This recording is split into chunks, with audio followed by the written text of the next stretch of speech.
Oh, hey, how are you? Great to hear. Yeah, come in. Make yourself comfortable. Like a drink? Sure. There you go. Welcome to the Tech Lounge. Shall we begin? It's time for another Tech Lounge with me, Christian Scheller. I took a week off last week. No real reason, to be perfectly honest with you. I just did. So, this episode, I am squashing two interviews into one, both related to containers. So a sort of classic Tech Lounge episode there. First, you will hear from Madhura from Platform9, where we're talking a lot about their managed container platform, and specifically around migrating VMware to Platform9 and containers and that kind of thing. Actually, Platform9 have been around the container space for a while, so it was also an interesting conversation to just dig into that pathway, that journey for the company. And second, you will hear from John at Root.io, who do vulnerability scanning and things like that for images. And they come out of a company who I think I've had on the show before. Actually, the company that became Root have had quite a journey, and we talk about that too. So there we go, two container-related interviews that magically I managed to get to fit together. Wonderful. Before we begin, here's a word from a sponsor. I have been talking about and using Raycast almost since it began. It's a drop-in replacement for tools like Alfred and Spotlight, letting you do all sorts of productivity hacks such as opening applications, triggering commands, window resizing, and through a broad plugin ecosystem, all sorts of other things too.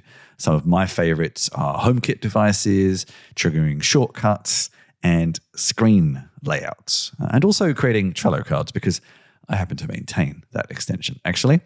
Raycast has a pro feature, lets you do all sorts of other things, including a lot of AI features and the ability to share workflows amongst other team members. So if you're interested in finding out more, getting a discount on a pro plan, and of course, earning a little bit for the show, then head on over to go.christianscheller.com/Raycast.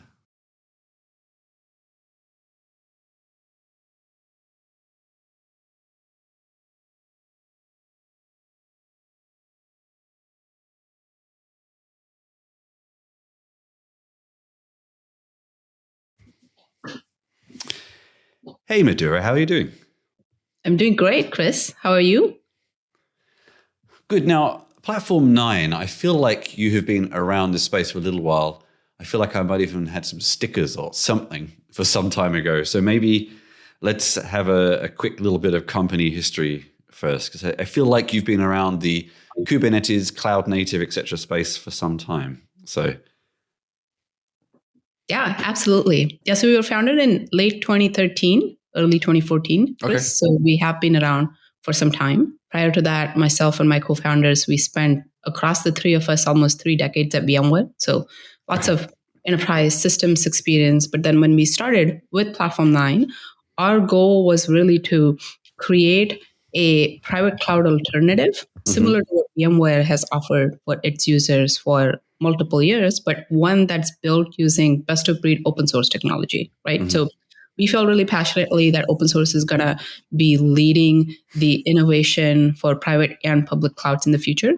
And we wanted to be a part of that ecosystem. And then the second aspect that was very important to us was enabling private clouds using the same agility that public clouds use by providing a SaaS-hosted management plane model. So it's sort of a hybrid model where we host the management software in the cloud, but you still run your service on premises.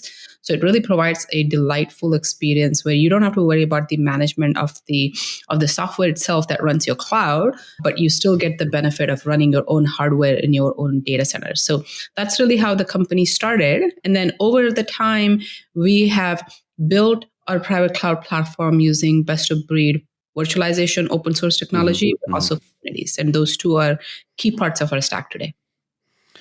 Let's quickly, because VMware is one of these things that I think if you know it, you know it. But especially if you come from a sort of open source world, you've heard of it, but maybe you don't really know what it is. So what is VMware is a company, but but you know, what does VMware do in this space, or what did they do? I think more crucially we have to talk about. But yeah, so what were people using VMware for in this sort of cloud native space the past few years? Yeah. So, I mean, before cloud native even became relevant, right? The word VMware became almost synonymous to VM, so virtual machines, because they were the pioneers. They really, created a mainstream version of VM, so virtualization, and the core IP that VMware built over multiple decades, and it still remains strong in the industry, is they built a hypervisor called ESXi, which was, I would say, the first sort of commercial hypervisor that enabled enterprises to take their physical servers, which back then most of the infrastructure was run using physical servers, and transform them into virtualized environments, right? And then they kept building on top of that. They built probably the first virtualization management platform, and they built a lot of features like live migrating virtual machines, fault tolerance for virtual machines, high availability. So they've invested a lot of IP, which is used by enterprises today to run large-scale virtualized environments, right? That's really the core product offering from VMware. And that's very popular in enterprises even today that run large-scale private cloud environments, right? So equivalent of what you do in the public cloud, but using your data centers. Okay.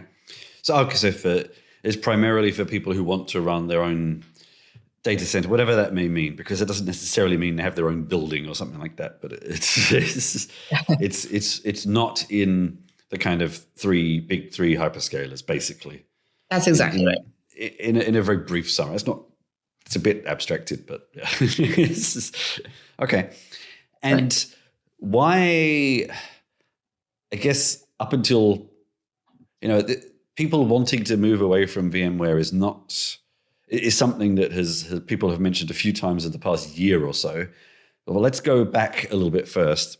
Up until about a year or so ago, why might people have wanted to move away? Was it just kind of wanting to have more agility? Was it wanting to get on to Kubernetes with all the cool kids? Or what were the reasons that people might want to actually migrate away? Yeah, so I think prior to VMware's acquisition of Broadcom, the primary reasons for moving away from VMware were a reduction of cost, or being more aligned to a more cloud-native way of managing your infrastructure. Because VMware APIs, their constructs for managing virtualized environments were still pre-cloud native. And so you necessarily didn't have the best self-service experience, the best REST APIs to automate your infrastructure, the cloud-native, public cloud-like constructs to manage your environment. And so those were the two popular reasons for customers or enterprises leaving VMware back then. Okay. And then you already kind of got to the punchline, but there was this Broadcom acquisition, and this is sort of when a few people started saying, the pricing was going to change and there's some terms changes. Some of that I think came true, some of it didn't. But yeah, what changed for customers after that acquisition that maybe accelerated some people wanting to move? Yeah, I think multiple factors changed, right? And we really see this sort of massive overall overhaul happening past the Broadcom acquisition. And some of it, I think everybody anticipated, but it's as it has actually happened or has been rolling out, it has been pretty massive in how many enterprises are being impacted by it, and how many are actually actively looking for an alternative solution, right? So the primary thing that impacted a majority of customers is the price increase. It's been a significant price increase that's been, talked about publicly, 3 to 4x, sometimes up to almost 10x.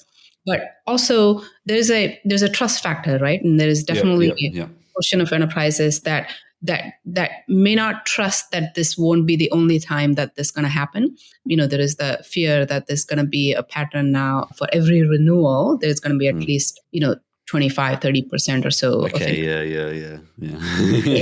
That's really, that makes it difficult. Yeah, because at that point, if you compare your private cloud total cost of ownership to public cloud with the massive price increase that, VMware has now done, it no longer is significantly cost effective to run your private cloud environment, right? Yeah. Unless you go to an alternate vendor, that still provides to you that private cloud experience, but at a much more reasonable and affordable price point.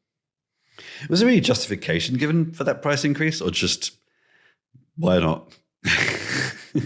Yeah, I think historically, there were a lot of good business reasons, I think, right? Because I think VMware's pricing historically had a lot of variability, across the board, across various enterprises, because they have about 300,000 customers by this point, right? And there wasn't a good discipline and consistency maintained from the public knowledge that we know. And as a result, the company wasn't getting the best benefit for the massive adoption of the virtualization stack that they've had now. So I think some of that was definitely justified, but I think some of that is just the Broadcom strategy, right? This is what they're very good at doing with some of the previous companies they've acquired as well. And then they've publicly said that their preference is to do business with the top 2,000 companies, right? And for the rest of the customers, let the ecosystem benefit from that. So I think it's sort of a win-win for both them as well as it's a win for vendors, not necessarily customers. I agree with that. And we'll come to that in a second, because you're not the only company that sort of jumped in to fill in that gap. But just one sort of final thing for people who maybe work for different sorts of companies and are more used to public cloud. And, public cloud offers lots of tools and resources and APIs and things like this for privacy, for segregation, for regulatory handling. So why does someone need private cloud? What are some of the reasons why people who want private cloud don't trust or don't want to use public cloud? Yeah, I would say, I think there is probably three factors that go into it, right? Like, one is definitely the trust or compliance reason. I think increasingly public clouds have done very well with it, like you said, right? Like there's government cloud now, they have some of the best security. I think there are still environments that need to be completely air-gapped or must have a higher level of security, or enterprises that, don't necessarily want to do business with one or two other public cloud providers for, again, competitive or trust or other reasons. It kind of falls into that. It becomes an important aspect for them. So that's one, the security, trust, compliance, etc. The second one is cost. It definitely is still today significantly by, like a very large magnitude, cost effective to run your infrastructure in the private cloud than in the public cloud. And especially as now the GPUs are going to get added to the mix increasingly. GPUs are already extremely expensive and it's very difficult to acquire them. But even as they get commoditized, they are going to remain fairly expensive, at least for a while. And that, I think, is going to almost set the level the playing fields for public versus private cloud, because now you really for your budget to allow you to run GPUs at scale, you really have to find the most cost-effective destination for those GPUs. And that also brings, we think, private clouds back into bigger focus. So, but that's the second reason, right? Cost. I think the third reason also is if you, and this really matters to us in a sort of probably a bit more of a sort of a vision for the future way, because if you think that all of the world's infrastructure is only going to run into three large public cloud providers, think of what that results in, right? It results in a very commoditized, very sort of homogenized hardware software stack. So think of all of the storage ecosystem, for example, of lots of companies innovating, building best of breed storage arrays. All of that innovation goes away if your infrastructure is just going to run in the public cloud, because they're going to choose their own storage to run that. But that's not necessarily the best option for the end user, right? So we also really believe that private clouds are going to continue to stay relevant, because that's a place where end user gets to choose best of breed technology to run their software on, in terms of server, storage, networking, etc. So I think it's these three kind of factors. Does a private cloud suit everybody? Like, or are there certain sort of smaller companies, smaller use cases where it's more expensive, it's more hassle? Like, I'm old enough to remember the days where we kind of all connected to our own servers and things, and DigitalOcean was sort of the company that revolutionized that for hobbyists and up kind of developers. But, could everybody benefit from a private cloud or not really?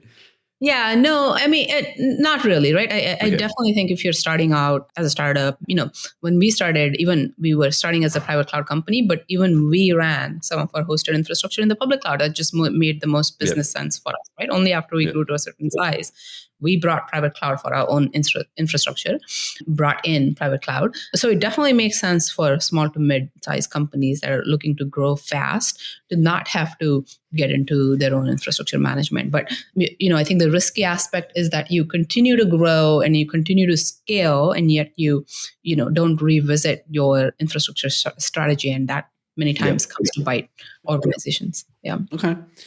So now let's finally switch back to Platform9 in a bit more detail. You have existed for 12 years now, I guess. Yeah. And there are a handful of other vendors that sort of stepped into this VMware-sized hole over the past year or so. So how did you, as someone who's been kind of doing this for a bit longer, what did you do to keep up with these new entrants who might have new ideas, they've less to lose, et cetera, et cetera? Yeah, especially in the private cloud space, if you think of VMware, for example, they've built this really kind of broad tech stack over multiple decades, right? So while the innovation in the container space has happened for the most part in open source, right? So the best of breed container software is really Kubernetes.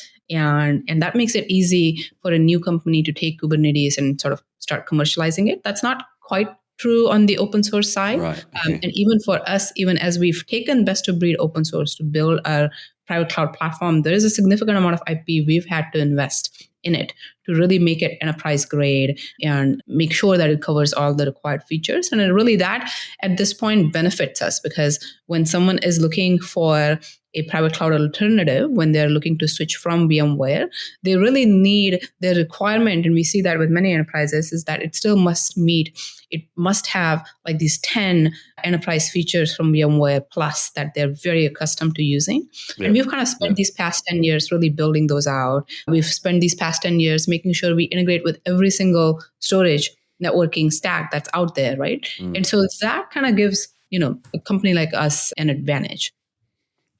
Okay. And actually, I was just interested, you talking about kind of best of breed open source. If someone was going to start doing some of this on their own, what are some of those tools? Is that OpenStack or is it other things? Or I think that's the main. Yeah. So it's definitely parts of OpenStack, but not all of it, right? So KVM is at the core, the hypervisor technology, right? But then for us at least, so our flagship product is called Private Cloud Director. That's our private cloud alternative for VMware. And that's built using some key components of OpenStack. And one of the big benefits of that is OpenStack also created for storage and network integrations. It created sort of this open source ecosystem and a standard for integration, right? So if you, as a storage vendor, adhere to the Cinder, OpenStack Cinder standard for storage integration, that meant that any Cinder compatible private cloud environment can integrate with your storage platform easily. And many vendors have done that. And so we benefit from that. And so we use, OpenStack Cinder for storage. We use components of OpenStack Neutron networking. But then we've completely built the cluster management layer, which is really the key part for any private cloud infrastructure environment, right? Which includes, ability to manage multiple servers in a clustered environment where you do, automated live migrations of machines behind the scenes to really get the optimal utilization of that entire cluster. We build features like, again, high availability and many other such components. So a lot of that IP we've built. A lot of the orchestration components, we've decided to choose Terraform, for example. Again, as best of breed open source for doing more of the GitOps style automation for your orchestration, right? So, and we use Prometheus, Grafana, again, the best stack for monitoring and metrics collection. So that's really what we mean by, best of breed open source. So forgive my ignorance on kind of the VMware side of things, but then I'm assuming there is a possibility to have a sort of mixture of VMware-like technologies, but also Kubernetes and its kind of ecosystem as well. They can integrate together fairly well these days. So are you saying, meaning get virtualization along with Kubernetes to build a VMware-like stack? Yeah, I mean, my main experience is Kubernetes. So sometimes when people talk VMware and virtual machines, my main experience with virtual machines is like firing up a Windows virtual machine on my Mac to do some things. So sometimes I sort of understand the technology, but I'm never 100% sure what it quite looks like.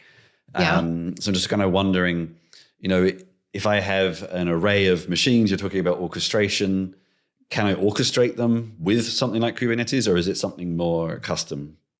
Yeah, no, I think that's very interesting. So Kubernetes also did add VM management. Okay, right. 3 years or so ago now, right? And so shows you how often I've looked into that then.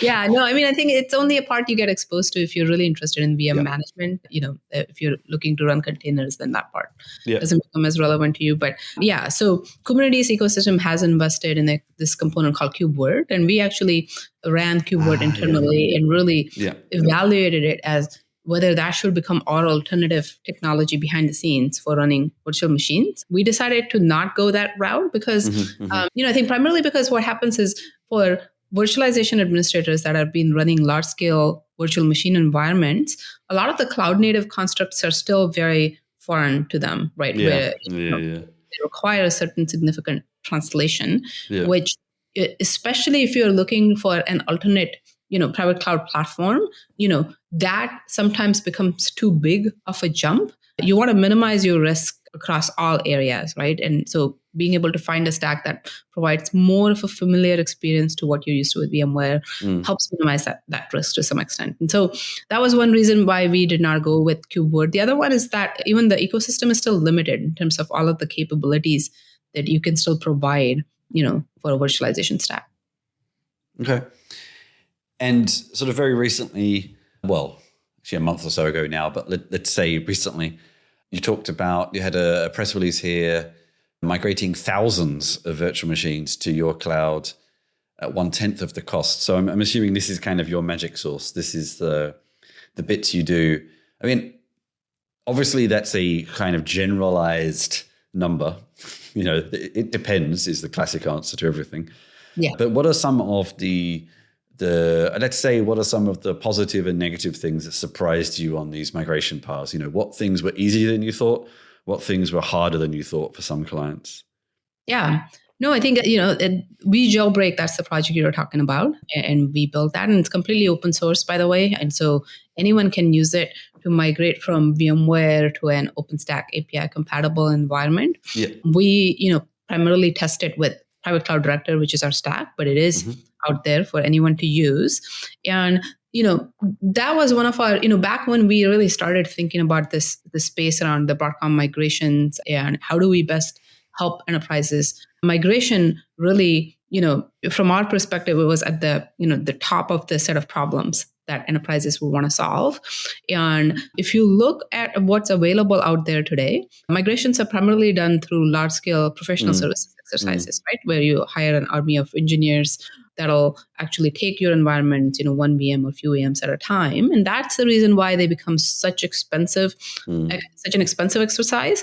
And also one where you don't have full visibility into how long it'll take. So it can extend for months or years. And that really, extends your risk pretty significantly. So with vJailbreak, we've put a lot of focus on migration through software automation.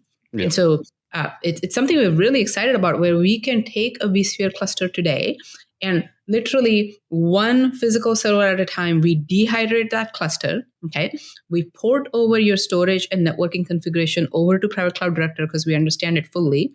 Then we will step-by-step rehydrate it, bring that same server on Private Cloud Director, then migrate VMs, few hundred at a time, and bring them over to Private Cloud Director. Right. So, and all of this while you don't, not even an IP address of the virtual machine changes. The VM, gets an almost live migration. There is a short sort of pause at the end, but we do change block tracking and migration of the content as it changes. So you can keep running your production environments while these migrations are happening. And that's really the key to the secret sauce behind the scenes with vJailbreak. Yeah. I'm looking at it right now. And actually now I start to understand some terminology here. VMDKs, QCOW2s, QCOW, oh God, this is a hard word to say. QCOW2s. These are things I recognize from doing a lot of like more desktop virtual machine devices. Yeah. And actually you have a form. I'm assuming you could do something with Terraform or OpenTofu, I suppose we should be calling it now, that kind of thing as well. Yeah, that's right. Yeah. Cool. Okay. And yeah, did you hit any complexities, like something that just was very hard to migrate, something really niche? I can imagine there'd be quite a few customers with some antiquated things running that you never thought you'd expect to see anymore or something like that. I don't know. No, absolutely. So I think, the one thing that definitely stumped our team and something that we've recently worked on is raw device mappings. So VMware has a certain way to do raw disk mappings for virtual machines, specifically certain Windows VMs, etc. We had to sort of invest in building an equivalent in the private cloud director world. I think most virtual machines at this point, at least in the private cloud director space, they will use volumes. They integrate directly with the storage and start mounting and using volumes right from your storage arrays. But if you are specifically reliant on something like RDM, then we had to really spend that effort building that out. So I think these kinds of cases definitely appear, right? Because like you said, there's been, these are all bespoke clouds built by enterprises using specific key features that may not be the most popular 10 ones. And so it's always work in progress, but we're very committed to this, right? We think this is one of our biggest differentiators and also enablers for the ecosystem. And so we have an R&D team that actively works on this tool. And Cool. Now, for people who are interested in sort of experimenting with these things, I must admit I was surprised. I was just sort of digging around. You do actually have a community edition. So what are some of the differences between the community edition and the non-community edition then? What you have kind of some open source tools, you have some things you add on top, and then there's obviously probably some more things you add on top for the non-community edition. But what's the main differences between those two editions? Yeah, so the community edition is completely free to use. It is the private cloud director, with the limit that you can run it with one region. And then there are some limitations in terms of when you enable our core cluster management features, right? Like the DRS equivalent, we have a DRR feature or HA that there's a limit on how many hosts you can run it on. But otherwise, completely free to run. There are no other feature gates, and you download it, install it on a single machine. So you can easily power your home labs and potentially run, a less than 50 node or so environment very easily with the community edition. Okay. And what's next? You've probably had quite a busy year with all the sort of VMware related things, but what's next? What's on the roadmap for the next 6 to 12 months? Yeah, so lots of stuff, we spoke about vJailbreak. That's definitely front and center. We want vJailbreak to continue to be the best tool in the industry for doing migrations. We really want to de-risk that aspect of the migration. But beyond that, right, in the private cloud director, we're looking to build really what we think private clouds of tomorrow, right? So VMware migration is a problem that's in focus today. It will stay in focus for maybe next 2 to 3 years. But beyond that, we want private cloud director to be the best place for running an equivalent of a public cloud-like environment using infrastructure of your choice, CPU and GPU. So best of breed GPU support, making sure you can get the best utilization out of those GPUs, right? Through, not just GPU sharing, MIG or vGPU, but just overall, how do we get the best utilization out of those resources is very important for us in our, cluster concept. Then we've been actively building a layer of PaaS services in our private cloud, right? We really want you to consume your database as a service, your object store, and all of those components as a service. We just in the recent release added firewall, load balancer as a service. We're about to add VPN as a service. So really building this to be the, the private cloud destination for enterprises looking to run at scale is what's part of the roadmap. Yeah. Interesting. Okay. Cool. One last question. Is there a meaning behind the name, or just some cool name that sounded good at the time? Just wondering. Platform9? Yeah. Yeah, so we've been huge Harry Potter fans, and Platform9 actually comes from Platform9 and 3/4. Yeah. And so the analogy is, just like in the Harry Potter world, if you don't know the meaning of that spot, then it's just yet another spot on the train station. But for those who do, it's like your portal into this magical world. We think Platform9 is your portal into the beautiful world of delightful private cloud. So that's where the name comes from. A beautiful world full of weird language and strange magical concepts. Yes. Awesome. All right then. Well, thank you very much for your time today. Awesome. Thanks, Chris. Okay. Had a great time. Out of all the services and tools I mentioned in these little ads, I think one of the ones I use the most and for the longest is Setapp. It's a Mac and iOS subscription service for applications from MacPaw. I had the great privilege of visiting MacPaw's office in Kyiv way back in 2017 or so, and Setapp has also been running for a good few years now. I think I regularly use on a daily basis timing, clean my Mac, bartender, note plan, MindNode, CleanShot receipts, Ulysses, and yes, a lot more. You can see I really love it. I could go on. Anyway, there are so many cool applications that if I was paying individually for them, it would cost me a fair bit, but Setapp is just $10 a month, and they're always adding more applications to it. If you're in the European Union, they also have an alternative app store for iOS too. If you're interested in finding out more, getting a discount off of the subscription, and of course earning a little bit for the show, then head on over to go.christianschiller.com/Setapp. So I gather Root is a new name for something I have encountered before. Sort of, yes, it is. So let's start with that. What is Root.io? Root.io is a company that focuses on automated vulnerability remediation. We have a SaaS platform and technology that sort of runs behind the scenes of that SaaS technology that can patch container vulnerabilities automatically. On the input side of our system, our SaaS is a registry, which has containers, and someone's CI/CD process can trigger us. We can access those container images. We assess the vulnerabilities and the packages that are used in that image. Yeah. We then apply a set of patches per what we call a patching plan, which seeks to nullify the vulnerabilities by trying to replace the vulnerable packages with packages that are patched. And then we produce a new image from that, where all those upgrades and patches live in one layer of the container, sort of the last layer of the new container. All the other layers are the same. We emit that new container back to the registry. Folks can then run and test. And the kind of key to this technology is twofold. One, the SaaS technology that we have that's familiar to you, if you remember the Slim days in decomposing and recomposing containers and looking inside of them and inspecting them and learning all about them. We have a lot of history doing that from our old Docker Slim days.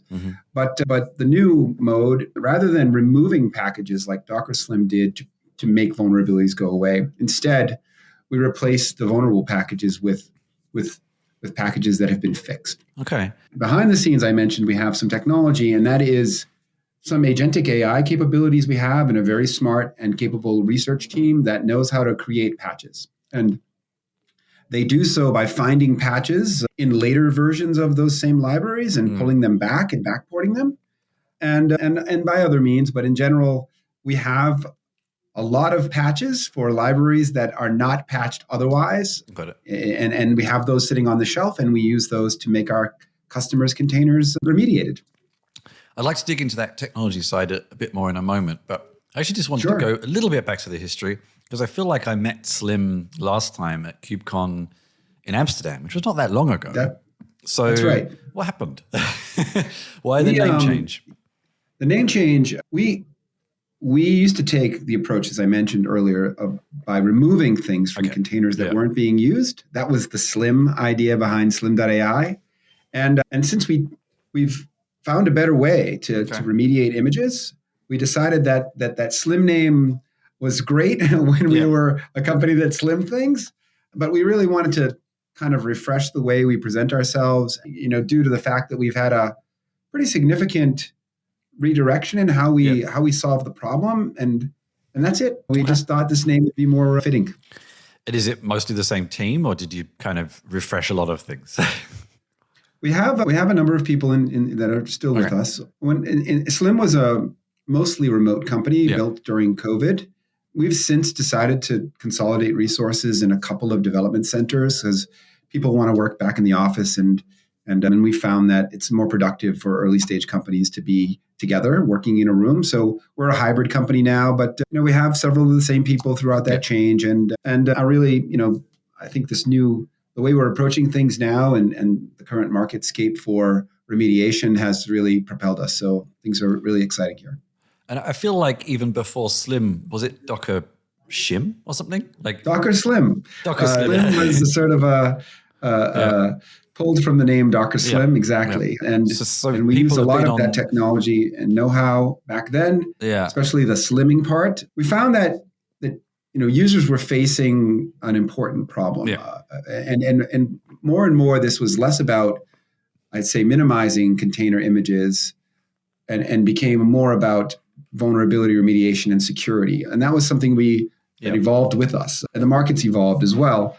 And we know that, from our ardent users, the goal was to remove vulnerabilities, get vulnerabilities out of these images, because security was a top of mind problem. And like 93% of all vulnerabilities never get remediated, not ever. And so we really wanted to tackle that problem with AI coming along and becoming a way that people write code and really proliferating software development and more code getting generated. That code's not necessarily secure. In fact, we found the opposite. Yeah. So we really wanted to find a way to automate away the problem of vulnerability remediation for organizations. Shift left's also sort of failed because development teams really need to focus on writing code and building value. And they don't really like these kind of security tasks. So we've tried to automate that away for our customers. And it makes a degree of sense because the sort of vulnerability in containers and other dependencies is a big industry, but that's also the negative. It's a big industry. You've got a lot of competitors in this space. Some of what you said explains, I think, some of what you're doing differently to me. But what else would you see as the points of difference you're adding to some of the other competitors? Sure. And that's so. This is, in general, vulnerability management's a very large market space, and container vulnerability management, I'll leave that as the kind of term for the space we're in, is very fragmented in some ways. There are runtime security vendors for this, Aquasec and others. Palo Alto are those. There are vulnerability management and detection companies. The Palo Alto, Twistlock, Sneak, etc. And very few of them have the ability to do, I'll call it, wholesale automated remediation like we do. So in our sliver, there's not many competitors. The market vastly spends on two parts.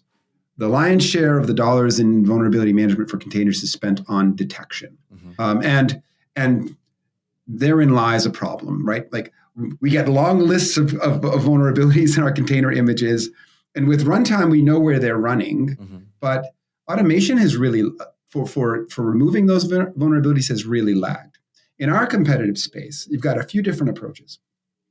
You've got a vendor or two that do this slimming approach. We're just going to make your container as small as possible, your container as small as possible, and that's going to remove some vulnerabilities. There'll still be some left. That's up to you to deal with, but you get a smaller container. That approach has some brittleness because it's really hard to tell what should be running in those containers. We found that out from our Slim days, that there's a lot of break fix and necessarily a lot of testing required.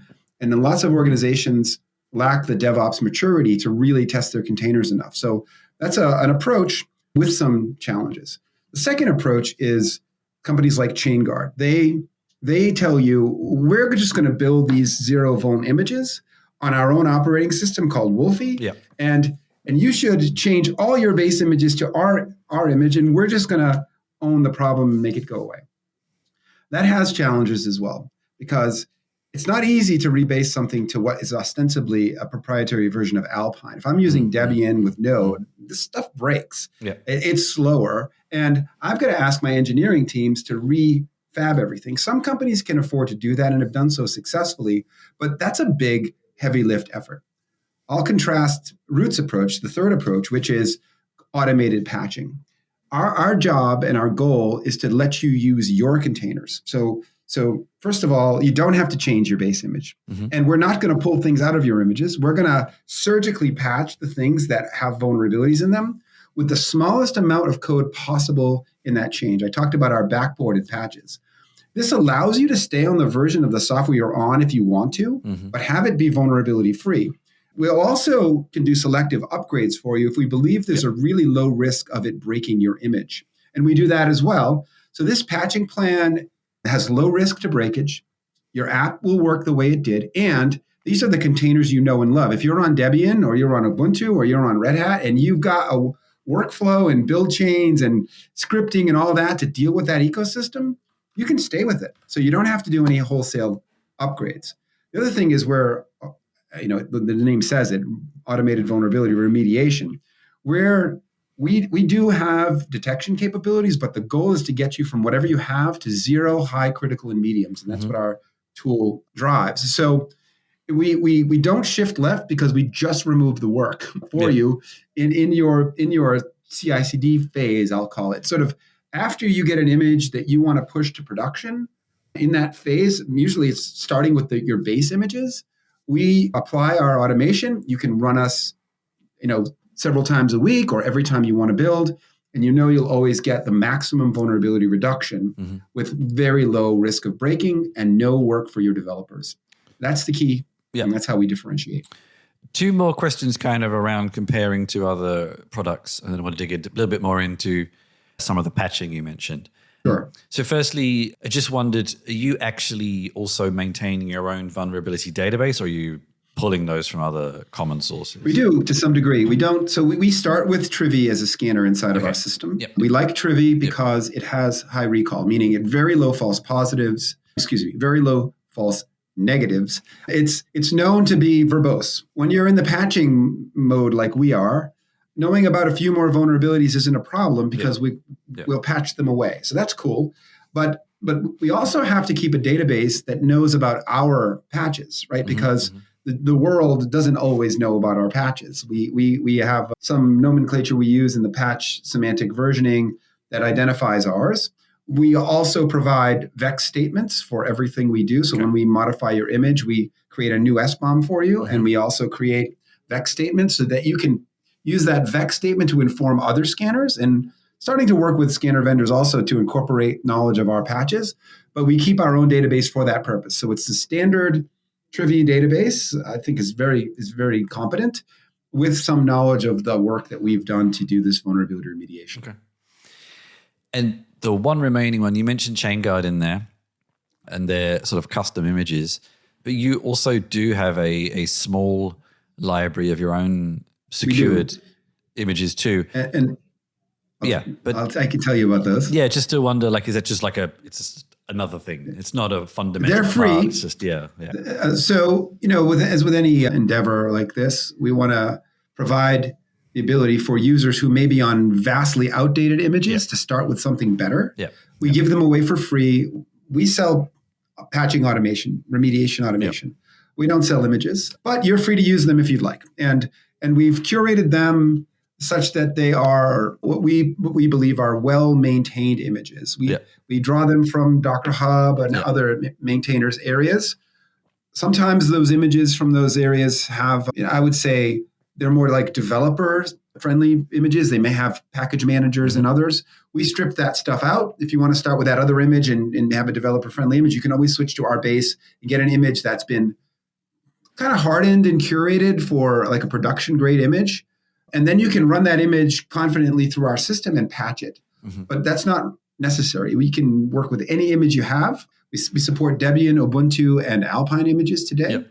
That's our focus. But we're always expanding the set we do and also climbing up into some of the other I'll call it application packages as well. Like one we'll be releasing soon is our NPM patches coming out, Java patches. Okay, interesting. JavaScript patches, yes. Yep. So the skeptic here might say, I mean, I know it's not a company, grounds for a company per se, but wouldn't it be better just to contribute these patches upstream? I mean, or maybe you do. I don't know. Yeah. Everything we do is completely transparent. So these patches are in a public hub that anyone can get to and see. Okay. If you're so inclined to want to use them and rebuild things yourself, it's hard to do. And most organizations aren't good at this kind of automated patching and image maintenance. So our SaaS platform makes that pain go away. These backports, they don't exist often. We make them exist, right? That's kind of one of our big contributions. And oftentimes we will go back and try to do some contributions. Mm-hmm. But here's the thing. A lot of these libraries that we're patching, the authors already made a fix. It's just not in the library you're using. Meaning they might have version 1.2.1 of their thing. They patched in 1.3. Yeah. To them, this is a solved problem. Mm. But to the user of library 1.2.1 who depends on that version, upgrading is painful, right? It breaks things. So the goal here is to kind of help organizations navigate through the waters of version change, right? Yep. And getting them to be to a secure place all the time, regardless of their software dependencies, their code dependencies, all of that. This is one of the big unique challenges that really foil, I'd say, patching regime, right? Yep. It's like, what if it breaks, right? Or I don't want to take the time to do the upgrade now. I want to do it on my own timeline. But the moment between I'm vulnerable and I can do the upgrade are often sparse. People forget to do it. This is what golden image teams are supposed to be doing. But so many organizations just never reach the level of maturity and efficacy to have this be something that meets the SLAs. FedRAMP SLAs, 7 days for critical vulnerabilities to be fixed. That's a really difficult timeline to meet. And that's what we're really trying to help organizations do is shrink those risk windows and meet these compliance objectives. Is there ever a possibility that Root might be able to say, we can make this patch for you, but based on some other kind of advanced code analysis, we actually think you can upgrade to the proper version reasonably confidently as well? Yeah, part of our patch planning is actually trying to make some of those decisions. Yeah. So we always prefer to do the not root patch, the standard in-stream patch. We believe that's always the best way to go. And if we can make a decision like that for you confidently, we'll actually do the upgrade rather than using our patch. Yeah. And that's not the thing you said. It's awesome and it sounds great. It's very non-trivial to do, as you know. Sure. I know it's extremely non-trivial, right? We're getting better and better at it. I think I'm actually with AI code interpretation. This is actually one of those things that I think is really hopeful for me that we can mature to the point where this kind of sophisticated interpretation of effectively risk, but basically code compatibility, is something that we could get to. We're doing a lot of research in that area. I did mention that earlier that. In our software factory, it's a software factory full of agents who are studying code and looking for patches and autonomous agents, kind of modern LLM-based agents. Turns out a lot of the tasks you do when you're trying to make patches are actually quite suitable with the capabilities of LLMs today. So I'm hopeful, and we do that whenever we can, whenever we feel it's confident. With of course the fallback of knowing that if we can patch the exact version you're using and make very few lines of code change and be able to test it well, that's probably your safest path to a working system. But we'd like to do that as often as possible. Okay, just described it. It's virtuous. And you have mentioned the new phrase of the era, AI, several times, and it does make a lot of sense. But we're talking security. And one of the things we all kind of know that a lot of AI tools can be guilty of is making things up. Sure. And sort of making things up. Yeah. When it comes to security is risky. So how do you put guardrails around that? So when you're thinking about AI in this frame, and I would say for any software task, this happens to be a security-oriented software development task. But regardless, I think it's important to remember that the AI parts of this are augmentative to human beings. Yeah. And I think that's the smart way to think about it today. Two types of augmentation. You can have effectively the sort of, half horse, half man augmentation, which is the horse part is the AI and it's really good at certain tasks that you can trust it to do on its own. But the brain of the animal is still the man, and they have to control the automaton, right? So that they know they're basically the overseer. Another mode is what I call a cybernetic organism, which is a human and a machine working together. With this patching thing, we've built sort of this cybernetic organism. The humans are the rationale, trusted actor in that entity, but boy, these machines can do a lot of work and do it pretty well. You just need to be able to set yourself up so that it's really apparent and obvious when they've made a mistake. And in this realm, the way you do that is you make use of tests, especially tests that have been developed by the author of the library. It's always seeking, I'll call it test-driven patch generation, test-driven development. Can the human understand the test objectives? And be part of really verifying that those tests are passing and that there's no chance effectively for mistakes. So it's really that kind of hierarchy of risk management in this process. It's all humans always approve, they always review, they always review things, and I'll call it a GitOps fashion. No code cannot be checked in that we plan to ship to our customers that isn't reviewed and authorized by humans, first of all.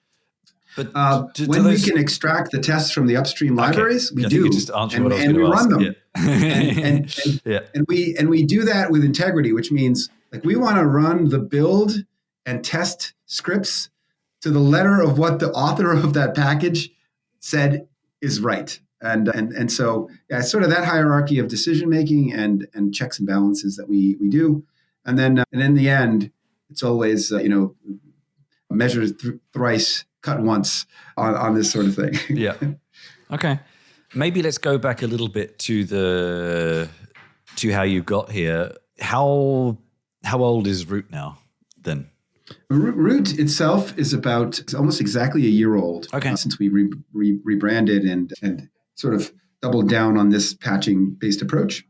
Yeah, we did a lot of user and customer interaction. The tool app.root.io is free for anyone to try and use. We're still allowing people to come on and use it. As I mentioned, we have all those images, and we continue to develop more of these images. So we're very loving of free user adoption and testing. So anyone can do that. That's been available for about, I'd say, 5 months of that year. We were retooling and doing some technology refactoring as we made the shift. Our customers came along for the ride with us and have been very happy about it, and really getting a lot of great customer adoption and interest, because as we've talked about, the vulnerability remediation challenge is huge now, and the industry is really kind of awake to that. Yeah, the pivot is the sort of famous strategy sometimes in technology companies, or many companies, but technology companies. Just as someone who's done one recently, like how much of your previous work you were allowed to, was it possible to reuse? How much did you have to sort of start again? The foundation, so good thing, right? We've always been a container processing company. So a lot of the plumbing and know-how and engineering work, we were able to benefit deeply from that as our core of it. And with these things, so much of it is plumbing. It's so much of it is behind, it's the processing engine behind the scenes. As we talked about, we've been, our team and our technical, I'll call it stack, has been pretty good at manipulating container images, handling them, pulling them apart, putting them back together, looking at the vulnerabilities inside. So a lot of that is high reuse. And so for us, I'd say it wasn't a 180-degree turn. It was more of a 45-degree course correction, and when the momentum continued to go sort of along the vector, directional vector that we were going. Yeah. So it was much easier for us, and wasn't the most dramatic of pivots. Right. We didn't switch to becoming. I think the company that developed Slack was a gaming company. They happened to have Slack as a tool internally, and the gaming company failed, but some of the engineers said, "Hey, this thing Slack is better than anything we've ever used for doing work among developers. Let's make that into a product." And voila, a multi-billion-dollar company, right? But I'd say that's probably a little bit more of a directional departure than ours was. It's fair enough. So you've just come back from, the team anyway. I'm not sure if you in particular, but just came back from KubeCon EU. I was there. I was there. It was the first one I wasn't able to make, which is annoying. Well, that's too bad. I just wanted to. It's a good excuse or something to kind of round up the conversation with. One of your team published a post on container security trends from the event to sort of watch out for. What would be, let's say, the two most significant and important container security trends to you that you think people either don't know about or should know about at the moment? Yeah, I think so first of all, KubeCon EU was wonderful. It was really busy and active, and it was really, I think it's long live KubeCon. I think the energy there and the amount of traffic we had through our booth was fantastic, and had a lot of chance to talk to people. I would say that one of the key trends, right, is moving away from that vulnerability detection mindset. So many security regimes want you counting vulnerabilities. Yeah. But I would say even in places where there aren't hard SLAs, even compliance-driven kind of mindsets, folks are trying to get security to be a more front and center part of their development operations. And I saw a lot of DevSecOps teams come to our booth. Yeah. This role and this idea that we can automate security operations around containers is becoming, I think, a top line investment, and folks are really doubling down there. So it's about security automation for containers, and really about automating away tasks that are not that developers don't need to do. Yeah. The shift left is kind of waning, in my opinion, especially around container security. So that's one that's kind of an undercurrent, but I saw this in spades. And then the second one is, it's not so much, it's a companion to that. Yeah. Pressure from all sides about being able to prove security through outcomes for container images is kind of key. You see, in the United States, PCI DSS 4 is starting to have more teeth around outcomes, meaning like if you're running applications, they should be vulnerability free. And if you don't, bad things, there'll be penalties.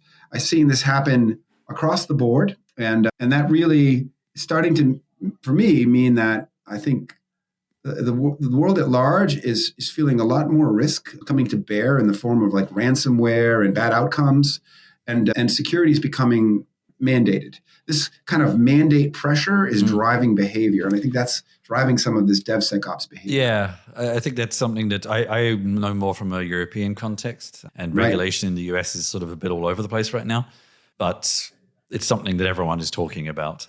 and of course, the vast undercurrent, you can't go anywhere without AI popping up in various contexts, which is causing issues and as well as solving problems, of course. Yeah, I think I saw that on the list on this blog post. Yeah. Where did it go? Where did the blog post go? AI non-human entity management, or that's you right. also say non-human entity confoundment as well. Maybe. That's right. So it's really a mixed bag of opportunity and risk, right? This AI. On one hand, folks are developing code and are reaching levels of productivity never quite before seen, which is a great top line opportunity and really drives productivity and leverage and business opportunity. Yep. The downside of that is, boy, we were having trouble keeping up with the pace of software development and risk and a lot of what AI, emits from a code perspective is mimicking other code that already existed. Yeah. It doesn't know whether it's risky or not, really. Exactly. And so now you can generate so much code so fast, it's easy to be careless and create more. I mean, I'd say it's like this inverted curve, right? You have this high productivity on one end and this high risk generation on the other. Hyper productivity and hyper how do you manage that? Yeah, and the answer is not going to be to have developers review every line of code. So we need a wholesale shift in how we think about managing security in the age of AI code generation. And that's, I'd say, it's an undercurrent, but I'd say maybe like, in the sea, you've got like the wave height, and then you've got all the water beneath. I think the wave height is the changes in like perspective, and then all the water under the sea is that undercurrent of what's happening. So one final question. I mean, Root.io is relatively new. What's next? KubeCon EU next year. What do you hope to be showing, discussing, doing? Yeah. So my simple goal is a high level thing that drove me to start the company and to continue, with all the energy I have for this business, is that I want to make it really easy for security teams to ship vulnerability free code to production. That's my passion. It's a problem I've been wanting to solve, and been acting to solve for a long time, raising money, investing my time, and building products. By this time next year, I would love it if it was as simple as connect us to your registry and stop thinking about curating golden images, that we can just do that for you on the images you have in the context of your applications in a way that your people understand. And there's no container we can't do that for. And I think that's my goal by this time next year. I was thinking a really dumb, stupid name you could have picked instead would be like Midas. You don't need one golden thing, because everything is there you go. That's right. The golden image team, yes, the finger just touches the image and makes it gold. I like that. I might have to. I got that for free. Thank you very much. It's definitely worth the 10 times the price of admission.